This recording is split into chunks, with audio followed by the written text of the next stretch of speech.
Hey everyone, and welcome. Today, we're diving into the story of some truly incredible women, the real superheroes of India's rural public health system. I mean, think about it. They're part counselor, part first responder, and a total activist, all rolled into one. Yep, we're talking about the ASHA worker. So let's kick things off with a big question, one that really gets you thinking. When you picture a country with, over 1 billion people and so many of them living in really remote villages, who's really on the front lines? Who is connecting all the dots of healthcare day in and day out? Well, the answer might not be who you think. Okay, so here's our game plan for this explainer. We'll look at the rural healthcare link, then we'll introduce the ASHA. After that, we'll cover the ASHA's many hats, what it means to be an activist from the village, and finally, why these women are absolute heroes. Let's get into it. All right, first up, the Rural Healthcare Link, or what's often called the Last Mile Challenge. This is a huge piece of the puzzle. So here's the core problem. Just think about it for a second. You can have the best hospitals, the most brilliant doctors, and amazing national health programs, right? But they're usually in the cities. So how do you actually get that care to a tiny village, maybe hours away from the closest clinic? It's a massive logistics puzzle, a real public health nightmare to solve.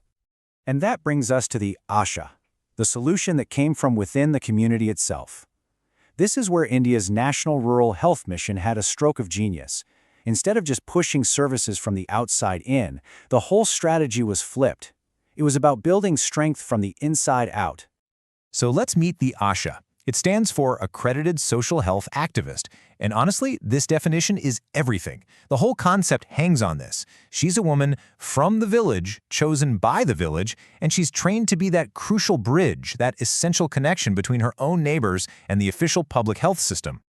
And I really want to stress this point. This isn't some small, informal side project. The ASHA is a foundational pillar of the National Rural Health Mission, or NRHM. We're talking about a massive, nationwide strategy to totally transform healthcare.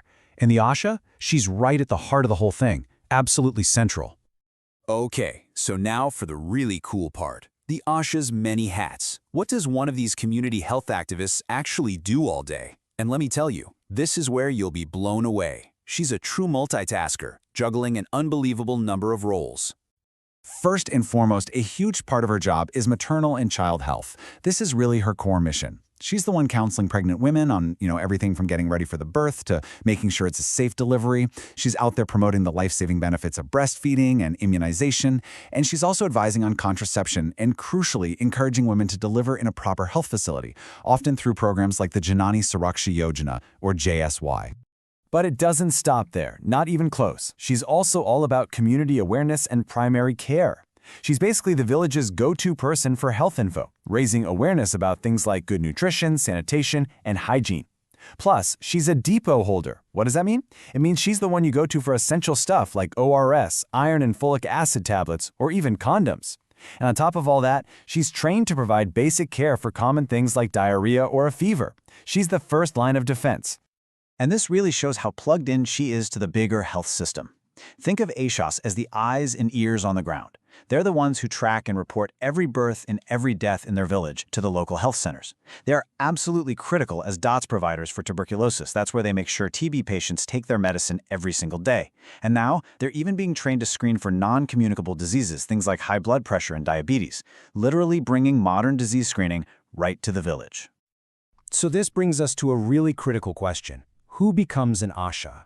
Because what makes this whole system tick isn't just what she does, it's who she is. She's an activist from the village. And this is a super important distinction to make. An ASHA isn't just a service provider, someone from the outside who just drops off some pills. No way. The A in ASHA stands for activist. Her entire job is to empower her own community, to help them understand their health rights, and figure out how to navigate the system to get what they need. It's a totally different mindset. So how does someone get selected? Well, the process is designed to make sure she's deeply trusted. First, she absolutely has to be a woman who lives in that very village. She's one of them. The criteria? She's literate, usually between 25 and 45, and can be married, widowed, or divorced. And here's the key. She's chosen by her own village council, the panchayat. So that trust is baked right into the system from the get-go. Okay, so you might be wondering, what's the motivation here? Well, officially, an ASHA is an honorary volunteer, driven by a desire to serve her community. But the system is smart.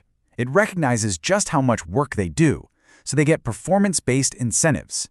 This means they get a financial reward for completing specific tasks, like, say, making sure a child gets all their immunizations or helping a pregnant woman get to a hospital for delivery.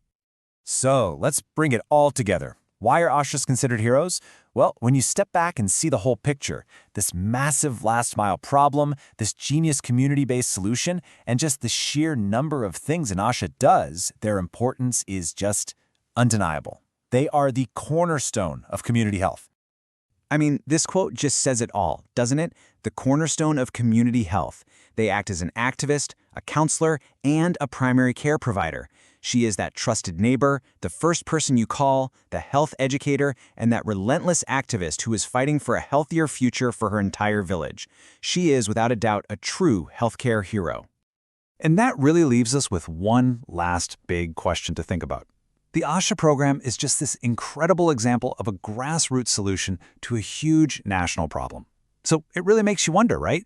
How can other countries look at this model and learn from it to solve their own last-mile healthcare challenges? What lessons can the rest of the world take away from these amazing women?